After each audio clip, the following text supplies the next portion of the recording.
সূরা ইখলাস 3 বার পড়েন, নিজেকে বাঁচান।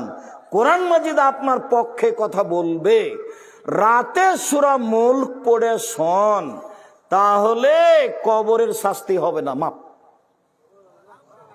রাতে আয়াতুল কুরসি পড়েন, তাহলে আল্লাহর পক্ষ থেকে একজন পাহারাদার থাকবেন। এই যে পাহারাদার আছে। কেন? আপনি কি পড়েছেন ভুলে গেছি। আরে আয়াতুল কুরসি, আয়াতুল কুরসি বুঝেন না নাকি? আয়াতুল কুরসি পড়লে আল্লাহর পক্ষ থেকে একজন ফেরেশতা কি থাকবে? পাহারাদার। কতক্ষণ পর্যন্ত? সকাল পর্যন্ত। লা ইয়াকরুবুকা শয়তান, শয়তান তোমার পাশে যাবে না। আয়াতুল কুরসি খুব পাওয়ারফুল আয়াত, খুব জোরালো আয়াত। আর যখন সূরা বাকারার শেষ 2 আয়াত পড়বেন ঘরে, তখন জিন পালাবে, শয়তান থাকবে না। কোন জিনিস আর তো আপনার পাশে আসতে পারবে না। অন্তত সূরা ফালাক, ইখলাস, নাস নামতে নামতে নামতে নামতে নিচে নেমে গেলাম, দিয়া বললাম যে শুধু সূরা ইখলাস। কয়বার? 3 বার। নিজেকে প্রমাণ করে রাখেন প্রত্যেক দিন যে আমি কোরআন মাজিদ পড়ি। অন্তত নিজেকে বলে রাখেন যে আমি কোরআন মাজিদ পড়ি, অন্তত সূরা ইখলাস প্রতিদিন পড়েন। কোরআন 1 পৃষ্ঠা 2 পৃষ্ঠা। সূরা বাকারা পড়েন। আল্লাহ রাসূল বলছেন সূরা বাকারা পড়ে যে তার বাড়িতে বরকত নাযিল হবে, ব্যবসা বাণিজ্য নিরাপদে থাকবে, অর্থ সম্পদ বেশি হয়ে যাবে। আর সূরা বাকারা পড়ে না যে তার উপরে হাসরাত, অপমান, ক্ষতি, লস, ঝামেলা, সমস্যা সব নেমে আসবে সূরা বাকারা না পড়লে। তারা কয় হাসরাতুন ওয়াখজক বারাকা, পড়লে বরকত নাযিল হয়, ছাড়লে ধ্বংস নাযিল হয়। মন মতো চলে কে? দাড়ি চাঁচে যে, ছোট করে যে। মন মতো চলে কে? টাকা অনুযায়ী প্যান্ট লুঙ্গি পরে যে। মন মতো চলে কে? সুদ ঘুষ খায় যে। মন মতো চলে কে? দোকানে বসে আড্ডা পিটে যে, বদনাম করে যে। আর ল্যাংটা মেয়ে দেখে চক্ষু ঠান্ডা করে, কলিজা ঠান্ডা করে, মন ঠান্ডা করে। বেটা রং মাখানো পতিতালয়ের মেয়েকে দেখে চক্ষু ঠান্ডা করে জান্নাত কিনতে চায়। জান্নাত পড়ে আছে হজবাতে নারবি শাহওয়াত, জাহান্নাম ঘেরা আছে মনের প্রবৃত্তি দিয়ে। অহজবাতিল জান্নাত বিল মাকারে, নিয়ম নীতি, কষ্ট, ক্লেশ, ত্যাগ, তিতিক্ষা, অনেক কিছু দিয়ে জান্নাত ঘেরা আছে। জান্নাত পাওয়ার টাফ ব্যাপার, জাহান্নাম সহজেই পাওয়া যাবে। দলীয় দাপটে দাঙ্গাবাজি করে যে, ওর জন্য জাহান্নাম তাড়াতাড়ি। ও হলো জালেম।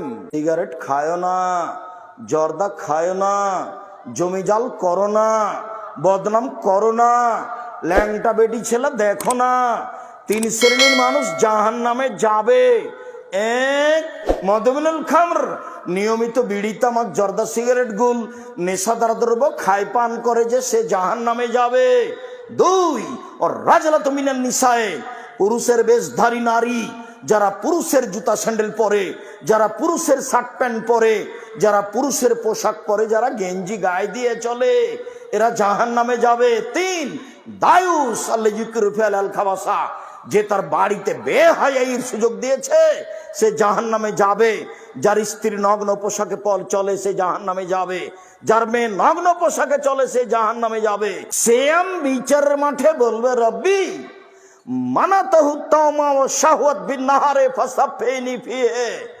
আমি শ্যাম বলছি, আমি রোজা বলছি, এই লোকটাকে আমি দিনে খেতে দিনি, প্রবৃত্তি অনুযায়ী চলতে দিনি। তুমি আমার কথা শোনো, একে জান্নাতে দাও। কে বলবে? শ্যাম। শ্যাম মানে রোজা। ভুল হয় না যেন, যে এতক্ষণ পর্যন্ত কি বললেন আব্দুর রাজ্জাক না বুঝেই চলে যাচ্ছে, আসসালামু আলাইকুম, এইরকম যেন হয় না। আর বলবো আজ থেকে কি শব্দ ব্যবহার করব? শ্যাম শব্দ ব্যবহার করব। আর নামাজের জন্য কি শব্দ ব্যবহার করব? সলাৎ। ছেলে মেয়ে সবাই বলবে আম্মু সলাৎ করে আদায় করেছো, আম্মু সলাৎ আদায় করেছো। স্ত্রী গায়ে খালেদা তুমি সলাৎ আদায় করেছো, তুমি সলাৎ আদায় করেছো। সবার ভালোবাসা হতে হবে। কেন? এই শব্দ আল্লাহ ব্যবহার করেন, এই শব্দ নবী ব্যবহার করেন। এই শব্দের সাথে ভালোবাসা কেন হবে না? হওয়া উচিত। সম্মানিত দিনী ভাই বোন, এবার পূর্বের কথায় ফিরে যাই। সিয়াম ব্যতিক্রম ইবাদত।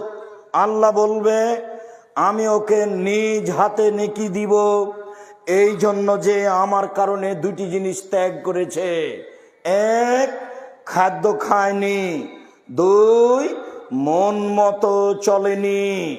সিয়াম বিচার মাঠে বলবে ওকে জান্নাতে দাও, আমি তাকে দুইটা কাজ করতে দিনি। এক, খেতে দিনি। দুই, মন মতো চলতে দিনি।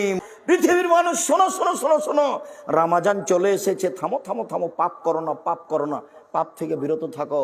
চিৎকার করে ফেরেশতা আকাশ থেকে বলতে থাকেন পুরো রমজান বলতে থাকেন।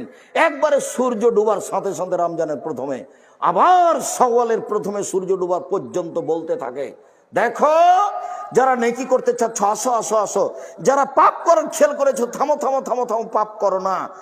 এরপরে আল্লাহর নবী বলছেন ও তো কাও মিনান না, প্রত্যেক দিন জাহান্নাম থেকে মুক্তি ঘোষণা হয়, প্রত্যেক দিন জাহান্নাম থেকে মানুষের মুক্তি ঘোষণা হয়। সম্মানিত দিনী ভাই বোন, এই হলো রমজান। এবার চলেন কিছু বিধি বিধান। সাহারি খেয়ে সিয়াম থাকতে হবে।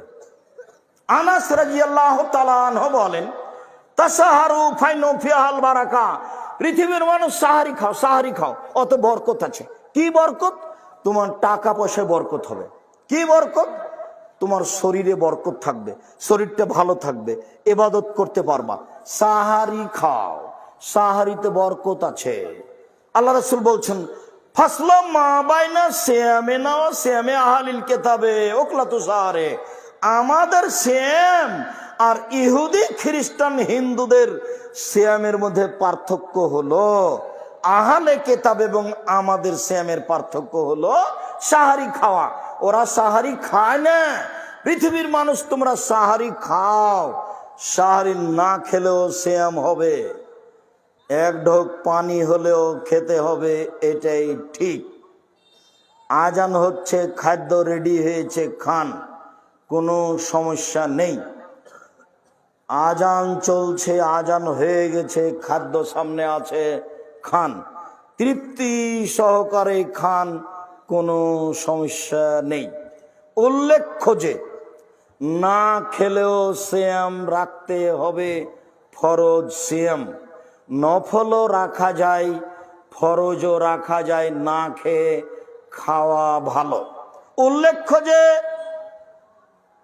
রাতে যদি স্বামী স্ত্রী মিলনে গোসল না হয়, আজান হয়ে যায়, দিন হয়ে যায়, গোসল করে রোজা সিয়াম থাকেন, কোনো সমস্যা নেই।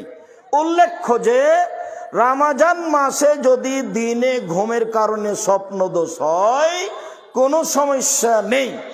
উল্লেখ্য যে খুব গরম, পিপাসা লেগেছে, ঘন্টার ঘন্টা গায়ে পানি ঢেলে শরীর ঠান্ডা করলে, পিপাসা কমালে কোনো সমস্যা নেই। উল্লেখ্য যে শ্বাসকষ্টের কারণে ইনহেলাল ব্যবহার করলে সিয়ামের কোনো সমস্যা নেই। উল্লেখ্য যে গায়ের রক্ত আর একজনকে দিলে, রক্ত দিলে সিয়ামের কোনো সমস্যা নেই, তবে রক্ত নিলে সিয়াম ভেঙে যাবে। উল্লেখ্য যে কাঁচা ডালে, পেস্টে সারাদিনের যে কোনো সময়ে মেশক করলে, দাঁত পরিষ্কার করলে কোনো সমস্যা নেই।